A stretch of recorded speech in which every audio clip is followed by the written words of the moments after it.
नमस्कार, स्वागत है आपका टुडे एग्ज़ाम में। तो हम लोग अभी तक ईवीएस पढ़ रहे थे, उसमें हम लोग 3 क्लास देख चुके हैं। आज हम लोगों का चौथा क्लास है, जिसमें हमारा जो टॉपिक है वो है पशु। आज हम लोग पशु के बारे में अध्ययन करेंगे। देखिए, ब्रह्मांड में केवल पृथ्वी ही ऐसा ग्रह है जिस पर जीव-जंतु निवास करते हैं। तो उसी जीव-जंतु में हमारा पशु नाम का टॉपिक आज दिया गया है, वही आज हम लोग पढ़ेंगे। तो आइए देखते हैं कि पशु के बारे में क्या दिया गया है। तो दिया गया है पहले जानवरों की विशेषताएं। तो जो हमारा पहला विशेषता है वो है, देखिए, जानवरों के शरीर पर डिजाइन उनके शरीर पर बाल के कारण होता है। जानवरों के शरीर पर जो डिजाइन बना होता है उनके बाल के कारण होता है, न कि उनका जो स्किन होता है उस पे नहीं डिजाइन बना होता, उनके बाल के कारण डिजाइन बना होता है। उदाहरण के तौर पर आप देख लीजिए, जेब्रा हो गया, बिल्ली हो गई है, उन पर डिजाइन बना रहता है तो उनकी स्किन पर वो डिजाइन नहीं रहता, उनके बाल पे रहता है। ठीक, हमारा नेक्स्ट लाइन है, देखिए इधर, जिन जानवरों के शरीर पर बाल होते हैं और उनके कान बाहर दिखाई देते हैं तो वे जानवर बच्चे देते हैं। क्या देते हैं? बच्चे देते हैं। यानी जिन जानवर के बाल होते हैं और कान बाहर दिखाई देते हैं तो वे बच्चे देते हैं। ठीक, नेक्स्ट लाइन क्या है देखते हैं। हमारा नेक्स्ट लाइन है कि जिन जानवरों के शरीर पर बाल नहीं होते, क्या नहीं होते? बाल नहीं होते, और उनके कान भी बाहर नहीं दिखाई देते हैं तो वे अंडे देते हैं। क्या देते हैं? अंडे। यानी कि शरीर पर बाल नहीं होंगे, कान भी बाहर नहीं दिखेंगे, तो क्या करेंगे? अंडे देंगे। ठीक, तो उदाहरण के तौर पर देख लीजिए, इसमें हमारी छिपकली हो गई, मेढक हो गया, सांप हो गया, आदि जानवर हैं। ठीक, तो हमारा नेक्स्ट लाइन है, देखिए, रात में जागने वाले जानवर हर वस्तु को काला और सफेद रंग में ही देख पाते हैं। किस रंग में देख पाते हैं? काला और सफेद। कोई भी वस्तु रहेगी वो अगर रंगीन भी रहेगी, कलरफुल भी रहेगी, तो वो लोग केवल काले और सफेद रंग में ही उसको देख सकते हैं, और कोई रंग भी वो नहीं देख सकते हैं। ठीक, तो अब आगे देखिए, हमारा जो पहला हेडिंग है दिया गया है बाघ। आइए हम लोग बाघ के बारे में पढ़ते हैं। तो हमारा पहला ही देखिए, बाघ है जो राष्ट्रीय पशु है। क्या है? राष्ट्रीय पशु। भारत का राष्ट्रीय पशु बाघ है। ठीक, तो हमारा जो पहला लाइन है इसमें, बाघ के शरीर पर पीले व काली धारियां होती हैं। ठीक, नेक्स्ट लाइन है, बाघ अंधेरे में मनुष्य से 6 गुना बेहतर देख सकता है। कितना गुना बेहतर देख सकता है? 6 गुना। ठीक, फिर नेक्स्ट लाइन है, देखिएगा, बाघ की दहाड़ 3 किमी दूर तक सुनी जा सकती है। कितने किमी? 3 किमी दूर तक सुनी जा सकती है। फिर नेक्स्ट लाइन है, बाघ की मूछें लंबी होती हैं जिसके कारण हवा चलने पर पत्तियों की सरसराहट और शिकार के भागने की सरसराहट में अंतर कर लेता है। ठीक, क्या कर लेता है? अंतर कर लेता है कि हवा चल रहा है कि हमारा कोई शिकार भाग रहा है, उसी के माध्यम से वो अंतर कर लेता है। अंतर कैसे करता है? मूंछों में होने वाली कंपन के कारण वो अंतर कर लेता है। ठीक, फिर आगे देखते हैं। फिर उसी में दिया गया है, और इसी कंपन के कारण रात में दिशा का निर्धारण कर लेता है। अभी हम लोग ऊपर ही पढ़े हैं कि वो हम लोगों से 6 गुना बेहतर देख सकता है रात में, इसीलिए वो रात को दिशा का निर्धारण करने के लिए अपने मूंछों का प्रयोग करता है, जो कि उसका सेंसिटिव पार्ट होता है। ठीक, उसी के माध्यम से वो दिशा का निर्धारण रात को करता है। आगे देखते हैं, बाघ अपने इलाके का निर्धारण अपने द्वारा छोड़े गए मलमूत्र के दुर्गंध से करता है। किससे करता है? मलमूत्र के दुर्गंध से करता है। तो देखिए कैसे करता है, हम बताते हैं। जैसे एक इलाका ए है, एक इलाका ए है, इसमें एक बाघ रह रहा है, इसमें एक बाघ रह रहा है, तो ये अपने एरिया में मलमूत्र छोड़े रहते हैं, ये भी अपने एरिया में मलमूत्र छोड़ा रहता है। अगर ये इसके एरिया में आता है तो इसको पता चल जाएगा दुर्गंध के कारण कि हम दूसरे के एरिया में चले आए हैं, तो ये क्या करेगा यहाँ पर, फिर वापस चला जाएगा। इसी के आधार पर वो लोग अपने एरिया का निर्धारण करते हैं। ठीक, फिर देखते हैं आगे क्या दिया गया है। आगे है हमारा, बाघिन समूह में अपने बच्चों के साथ रहती है और उस समूह का नेतृत्व स्वयं करती है। अपने बच्चों के साथ रहेगी बाघिन और अपने समूह का नेतृत्व वो स्वयं खुद करेगी। ठीक, तो आगे देखते हैं हमारा क्या है। आगे हमारा जो हेडिंग है वो है सांप। सांप एक सरीसृप प्रजाति का जंतु है। सरीसृप प्रजाति वे हैं जैसे कि जो रेंगते हैं, मतलब एक स्थान से दूसरे स्थान पर जाते हैं, कैसे रेंग कर जाते हैं, तो उनको सरीसृप प्रजाति की जंतु कहते हैं। ठीक, तो इसका जो पहला लाइन है, सपेरों को कालबेलिया कहा जाता है। क्या कहा जाता है? कालबेलिया कहा जाता है। ठीक, नेक्स्ट लाइन है हमारी, भारत में 4 प्रकार के सांप पाए जाते हैं जो कि जहरीले होते हैं। भारत में कई प्रकार के सांप पाए जाते हैं लेकिन विशेषतः 4 प्रकार के ही सांप जहरीले होते हैं।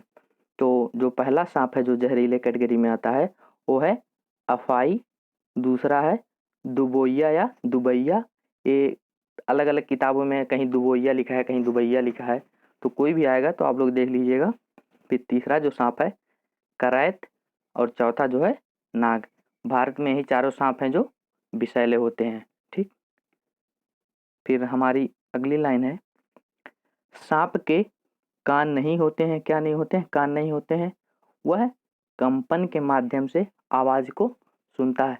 देखिए सांप अक्सर अपना जीभ बाहर निकालता रहता है, उसी के आधार पर वो महसूस करता है कि आवाज किधर से आ रहा है, किस तरफ से आ रहा है, या कोई आ रहा है, कोई जानवर आ रहा है, मनुष्य आ रहा है, मतलब उसी के आधार पर वो आवाज का अनुभव करता है। ठीक, तो हमारी नेक्स्ट लाइन है, सांप के 2 खोखले दांत होते हैं जिससे वह दूसरों में जहर को छोड़ता है। ठीक, तो इसका कहने का अर्थ है कि सांप के 2 खोखले दांत होते हैं, जब वो किसी को काटता है तो उसी खोखले दांत के ही माध्यम से वो उसमें जहर छोड़ देता है। ठीक, तो हमारी नेक्स्ट लाइन है जो उसको देखते हैं। नेक्स्ट लाइन है हमारा, सांप काटने पर उसके जहर से दवा बनाई जाती है जिसका नाम सीरम है। जैसे आप लोग कहावत सुने होंगे, लोहा लोहे को काटता है, तो उसी प्रकार जब सांप किसी को काट लेता है तो जो दवा उसको दिया जाता है वो सांप के ही जहर से बनाई जाती है, उसका नाम है सीरम। ठीक, तो हम देखते हैं अगला नेक्स्ट टॉपिक हमारा क्या है, यानी हेडिंग क्या है, चलते हैं और आगे। तो हमारा अगला हेडिंग है जो वो है स्लॉथ। यह भी एक जानवर है, इसके बारे में हम लोग देख लेते हैं क्या है, इसकी विशेषता क्या है। तो इसकी जो पहली विशेषता है वो है यह भालू की तरह दिखता है। भालू नहीं है लेकिन भालू की तरह दिखता है। ठीक, नेक्स्ट लाइन क्या कहती है? नेक्स्ट लाइन कहती है यह पेड़ों पर उल्टे लटकता है और 17 घंटे सोता है। कितना घंटे सोता है? 17 घंटे। जैसे पेड़ की डाली है तो ऐसे नीचे वो लटक के सोएगा, और कितने घंटे सोता है? 17 घंटे सोता है।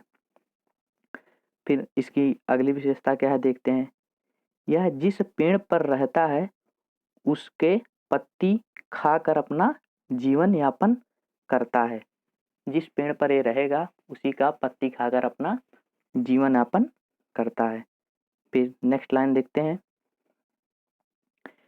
यह सप्ताह में केवल एक दिन मलमूत्र त्यागने के लिए नीचे उतरता है।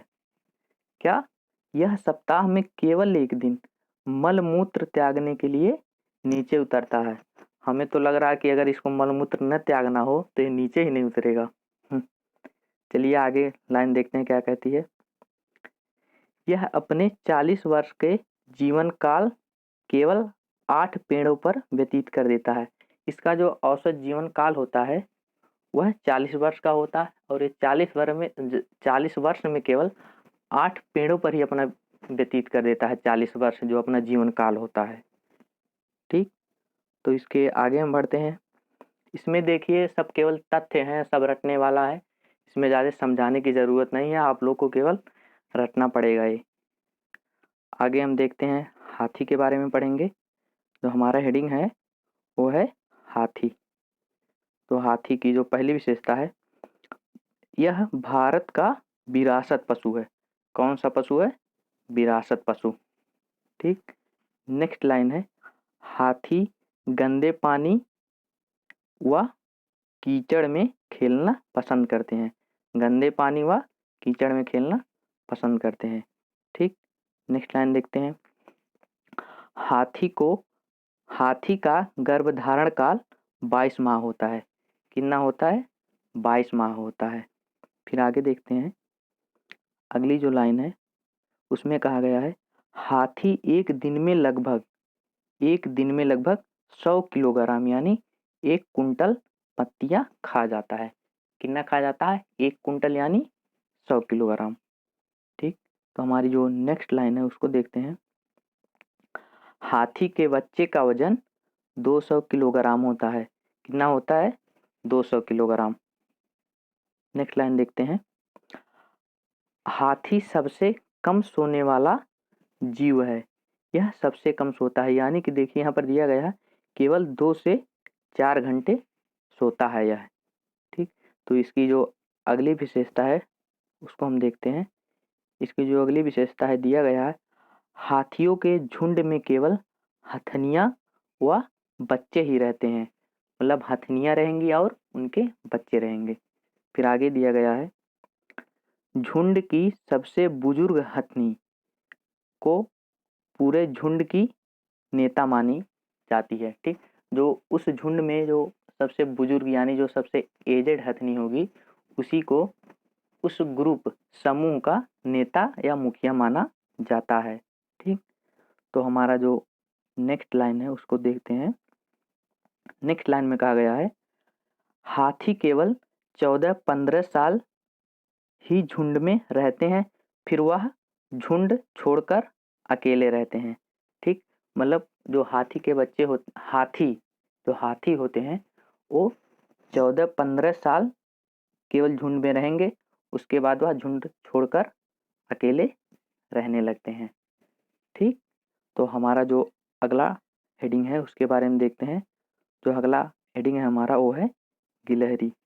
गिलहरी के बारे में देखते हैं क्या दिया गया है। तो पहला लाइन कहता है, गिलहरी के दांत हमेशा बढ़ते रहते हैं। क्या होते रहते हैं? बढ़ते रहते हैं। ठीक, तो अगली जो लाइन है उसको देखते हैं, इस कारण वह दांतों से कुतरने व काटने का कार्य करती रहती है, जिससे उसके दांत घिसते रहें। ठीक है, इसीलिए वो कुछ न कुछ कुतरती रहेगी, कुछ न कुछ काटती रहेगी ताकि उसके दांत घिसते रहें। अगर ऐसा नहीं करेगी तो उसके दांत बढ़ते जाएंगे और कभी ऐसा समय आएगा उसी कारण उसकी मृत्यु हो जाएगी। इसीलिए वो हमेशा कुतरती या घिसती रहती हैं अपने दांत को। फिर आगे देखते हैं, चांगथांगी या पश्मीना बकरी। हमारा जो हेडिंग है इसके बारे में देखते हैं। यह पहाड़ी बकरियों की एक प्रजाति है। किसकी प्रजाति है? पहाड़ी बकरियों की एक प्रजाति है। फिर नेक्स्ट लाइन देखते हैं, इन्हीं के बालों से पश्मीना शाल का निर्माण किया जाता है। ये बहुत फेमस शाल होता है, इसके बारे में बहुत सुने हैं लेकिन अभी कभी उपयोग नहीं किए हैं। देखते हैं इसकी अगली विशेषता क्या है। इसकी अगली विशेषता है, पश्मीना शाल में 6 स्वेटर के बराबर गर्मी होती है। कितने स्वेटर के बराबर? 6 स्वेटर के बराबर गर्मी होती है। अगली लाइन देखते हैं, एक बुनकर 250 घंटे बुनाई करे तब जाकर एक पश्मीना शाल बनता है। कितना घंटे बुनाई करे तब बनता है? 250 घंटे, इसीलिए इसका नाम बहुत है यानी। हाँ, ठीक है। अगला लाइन देखते हैं क्या दिया गया है। अगला जो लाइन नहीं, हमारा हेडिंग है अगला डॉल्फिन। ठीक, डॉल्फिन के बारे में हम लोग पढ़ेंगे। जो डॉल्फिन की विशेषता है, ये देखिए, हमारा भारत की राष्ट्रीय जलीय जीव अंधी डॉल्फिन को घोषित किया गया है। जो समुद्र में डॉल्फिन रहती हैं उसको नहीं, अंधी डॉल्फिन, वो जो समुद्र में रहती हैं उनको केवल डॉल्फिन कहा जाता है। ये हमारी अंधी डॉल्फिन है। तो इसको हम कैसे समझेंगे, इसके लिए हम अगली लाइन देखते हैं क्या दिया गया है। यह भारत के गंगा नदी में इलाहाबाद से पटना के बीच में मिलती हैं। कहाँ से? गंगा नदी में इलाहाबाद से पटना के बीच मिलती हैं। ठीक, इन्हीं को भारत का राष्ट्रीय जलीय जीव घोषित किया गया है, अंधी डॉल्फिन। ठीक, फिर इनकी अगली विशेषता है, यह अपना सांस फेफड़ों के माध्यम से लेती हैं, जो कि सीधा गलफड़े से जुड़ा होता है। किससे जुड़ा होता है? गलफड़े से जुड़ा होता है। ठीक, अब हम लोग अपना अगला हेडिंग देखते हैं क्या दिया गया है।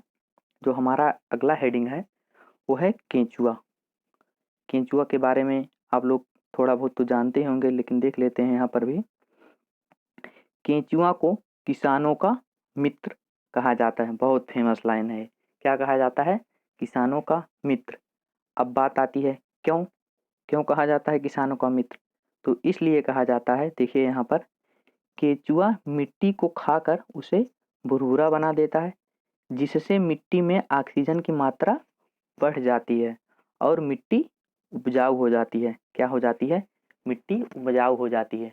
जब मिट्टी उपजाऊ हो जाएगी तो उसमें किसी भी फसल की बुआई करेंगे तो क्या अधिक फसल की पैदावार होगी। इसीलिए केंचुआ को किसानों का मित्र कहा जाता है। ठीक, अब हम लोग अगला जो हेडिंग है उसको देखते हैं, उसकी विशेषता क्या है। जो हमारा अगला हेडिंग है वो है मकड़ी। मकड़ी के बारे में देखते हैं। मकड़ी के 8 पैर होते हैं, यह कीट वर्ग का अपवाद है। ठीक, समझे आप?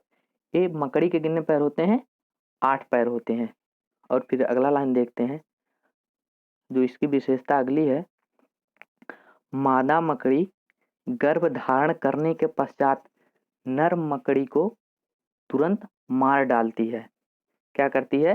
तुरंत मार डालती है, यानी कि जान से उसको, मतलब मृत्यु के समीप पहुंचा देती है।